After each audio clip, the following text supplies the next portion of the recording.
বিরতির আগে যে প্রকল্পের কথা বলেছিলাম সব শর্ত পূরণের পর সে কাজটি পায় পার্বত্য মানব উন্নয়ন ও সাহায্যকারী সংস্থা পাড়া। আর কাজটি পাবার পর বায়োগ্যাস প্ল্যান্ট ও বনায়নের কাজ অর্ধেকের চুক্তি করে তারা সুখী বাংলার সাথে। প্রকল্পের অগ্রগতি প্রতিবেদনেও পাড়া সুখী বাংলাকে তাদের সহযোগী প্রতিষ্ঠান হিসেবে দেখায়। এই দুই প্রতিষ্ঠান মিলেও বনায়নের কাজ করেছে প্রচুর। এবার আমরা দেখতে চাই কাগজের কাজ আর বাস্তবের কাজের মধ্যে মিল কতটুকু রয়েছে। রাঙ্গামাটির বালুখালী এলাকা, এই এলাকায় বনায়নের জন্য বেশ কিছু লোককে 885টি করে গাছের চারা দিয়েছে সেই দুই সংস্থা পাড়া এবং সুখী বাংলা। কাগজে কলমে সুজিত তঞ্চঙ্গা নামের এই ব্যক্তি গাছের চারা পেলেও বাস্তবে পেয়েছেন নগদ টাকা। একটা সাইনবোর্ড দিছে, সাইনবোর্ড টাকা হবে না, 10,000 টাকা বাগানে আছে আর কত সবকিছু দিয়ে দিয়েছি। আমি তো বান্দরবানে থাকতাম, তো আমার বাইরে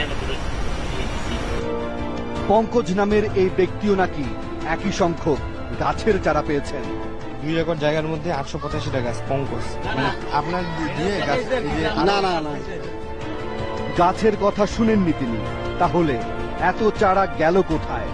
এই প্রশ্নের ভালো জবাব দিতে পারবেন পার্বত্য চট্টগ্রাম সাহায্যকারী সংস্থা পাড়ার নির্বাহী পরিচালক আব্বাস উদ্দিন।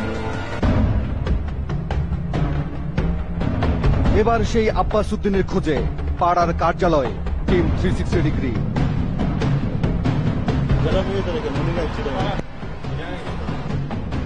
তাহলে আব্বাস সাহেব অফিসে নেই। কথা বলতে বলতে পাশের কক্ষ থেকে বেরিয়ে আসলেন এই ব্যক্তি। আপনি কি কাজ করে থাকবেন? না বলেন না, কোনো কিছু জানাবেন না। আমরা আব্বাস সাহেব উনি বাইরে আছেন, কোনো জরুরি? হ্যাঁ জরুরি। আচ্ছা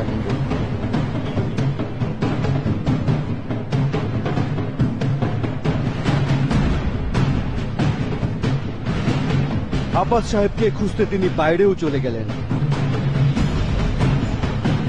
কিন্তু ভেতরের এই কর্মকর্তা জানালেন যিনি আব্বাস সাহেবকে খুঁজতে গেলেন তিনি নিজেই নাকি আব্বাস উদ্দিন। এখানে বসা ছিল তো ওনার নাম আব্বাস উদ্দিন চৌধুরী। আচ্ছা, উনি কি এখানকার মালিক? আপনি আমার বলবেন না উনি আব্বাস সাহেব আপনারা করতেছেন? আমি আব্বাস সাহেব ছিলেন না। আপনি কি কারণে এটা করলেন? আব্বাস সাহেব আপনি ছিলেন না?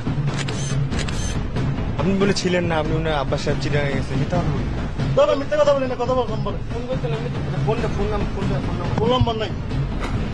তার মানে আমাদের চোখ ফাঁকি দিয়ে চলে গেলেন এই আব্বাস উদ্দিন।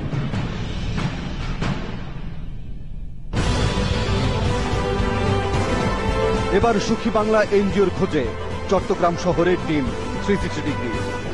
হাসান মাহমুদের শ্বশুরবাড়ি? এ তো দেখছি সাবেক বনমন্ত্রীর শ্বশুর বাড়ি।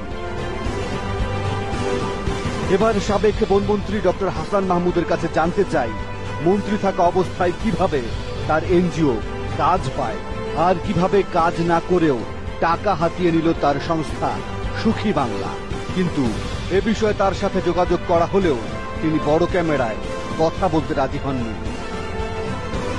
তবে কাজ না করে টাকা তুলে নিয়ে যাওয়ার ব্যাপারে এনজিওগুলোর বিরুদ্ধে কি ব্যবস্থা নেওয়া হলো সে বিষয়ে কথা বলেন বর্তমান বন ও পরিবেশ মন্ত্রী আনোয়ার হোসেন মঞ্জু।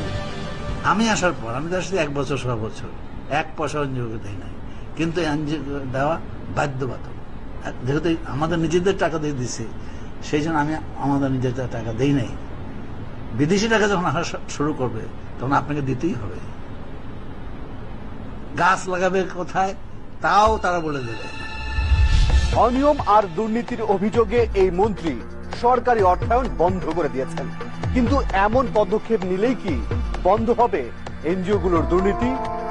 বর্তমান বন ও পরিবেশ মন্ত্রী তো স্পষ্টই বলছেন বিদেশি তহবিল খরচ করতে হবে এসব এনজিওগুলোর মাধ্যমে। আর যেহেতু সাবেক বন ও পরিবেশ মন্ত্রী ডক্টর হাসান মাহমুদ আমাদের সাথে কথাই বললেন না, তাই জানা গেল না কোন ক্ষমতার জোরে তিনি নিজের এনজিওর মাধ্যমে এই তহবিলের টাকা খরচ করেছেন।